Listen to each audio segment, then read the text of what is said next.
एक खबर का रुख करते हैं और सरकार ने एलआईसी को वैल्यू बढ़ाने के लिए 5 पॉइंट की स्ट्रैटेजी का सुझाव दिया है। पूरी खबर जानते हैं अनुराग बताइए।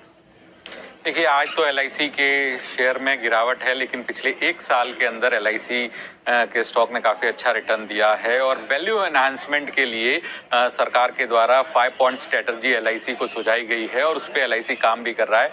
सबसे पहला जो उसमें पॉइंट है वो है डिजिटल ट्रांसफॉर्मेशन का। तो उसके लिए एलआईसी डाइव स्ट्रेटजी पे काम कर रहा है और पूरी तरह से डिजिटल ट्रांसफॉर्मेशन के लिए, जिसमें कस्टमर ऑनबोर्डिंग से लेकर ऑपरेशन से लेकर जो डिजिटल रूप में किए जा सकेंगे। और बॉस्टन कंसल्टेंसी ग्रुप को भी रोप इन किया है और एक नया ऐप भी लेके आएगा एलआईसी, जिस ऐप के जरिए कस्टमर अपनी पॉलिसी पे लोन ले पाएगा, क्लेम सेटल हो पाएगा किसी भी जगह पे। ये दूसरा जो पॉइंट है वो है वैल्यू रियल स्टेट के जरिए। तो जिस तरह से एलआईसी की देश भर के अंदर 1900 प्रॉपर्टीज है जिसका वैल्यूएशन 50,000 करोड़ से 1 लाख, कुछ एक्सपर्ट का मानना है कि इससे भी ज्यादा है।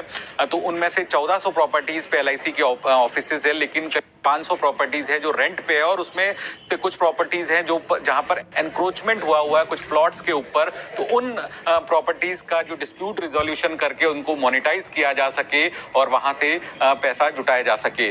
तीसरा जो पॉइंट है वो है एचआर और एजेंसी ट्रांसफॉर्मेशन से जुड़ा हुआ, जिसमें एलआईसी ने 2 ग्लोबल एजेंसीज के साथ करार किया है और जो एजेंट का जो वर्क फोर्स है 14 लाख एजेंट्स का, उसको पूरा रिवैम्प करने के लिए, उनकी कार्यप्रणाली को बदलाव करने के लिए प्रोजेक्ट जीवन समर्थ को भी लॉन्च किया गया है। और इस जीवन समर्थ प्रोजेक्ट के जरिए zonal offices, district offices, branch offices, वहां पर जो ऑपरेशंस होते हैं उसको भी रिव्यू किया जाएगा और रिवैम्प किया जाएगा।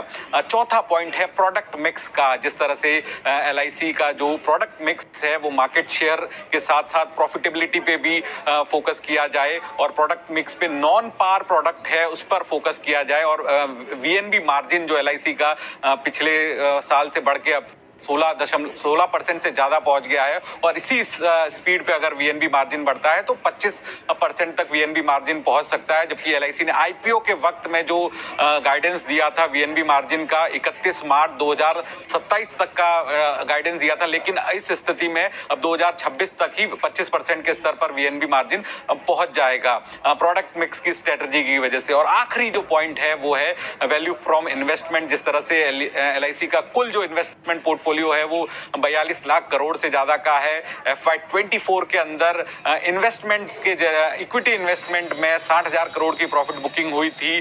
पिछले एक साल के अंदर एलआईसी के स्टॉक ने भी शेयर होल्डर्स को करीब 75% तक का रिटर्न दिया है। तो इन सब से किस तरह से इन्वेस्टर्स को, शेयर होल्डर्स को वैल्यू दी जा सके, तो ये 5 पॉइंट स्ट्रेटजी है वो फिनमिन के द्वारा एलआईसी को सुझाई गई है और बहुत सारे पॉइंट्स पे एलआईसी काम भी कर रहा है, जिसका थोड़ा बहुत रिजल्ट भी देखने को मिल रहा है।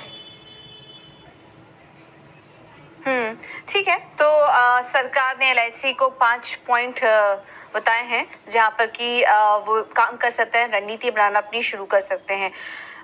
खबर तो थोड़ी अच्छी है, वैल्यू आ सकता है इसमें, इस खबर के चलते एलआईसी में, लेकिन क्योंकि आज पूरा मार्केट ही गिरा हुआ है इस वजह से एलआईसी भी देखिए आज 7% नीचे कारोबार कर रहा है। अनुराग, बहुत बहुत धन्यवाद।